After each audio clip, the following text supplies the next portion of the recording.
यहाँ फ्राइडे छुट्टी देती है। आप क्या बोले सर? हाँ, सनद भी दे रहे हैं।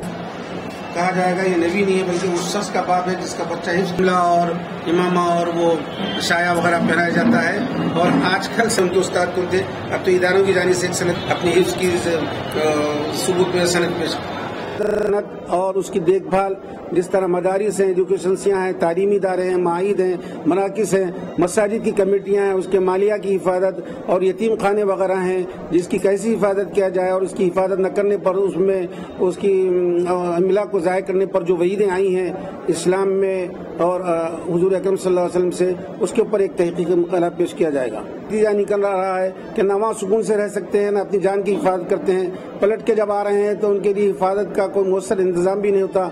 एक तरफ तो ये खानदान वाले बिखरे हुए रहते हैं, अंजाम कितना भयानक हो रहा है। एक दिन आड़ तो ये खबरें आती रहती हैं। हमने एक उन्वान ये रखा है फितने इर्तिदाद और उसकी रोकथाम और उसकी खानदानी और उलमा की अवामी जिम्मेदारियां क्या हैं, इसमें हमने ये एक उन्वान रखा है। इसके लिए ये आजकल मालूमाली उन्वान हैं और बड़े अच्छे हैं, इससे बड़ा फ़ायदा पहुंचेगा कौम मिल्लत को।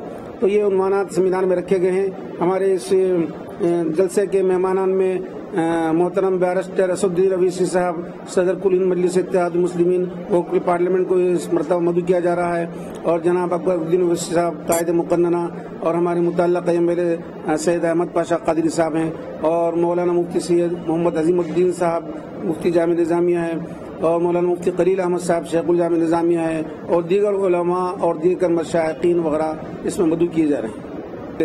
जगह बस नहीं होने की वजह से मगर इंतजामात हमारे लिए बहुत दुश्वार हो रहे थे, जिन तौर पर काम कर रही हैं। हमारे पास इस मदरसे में 100 ज़्यादा हैं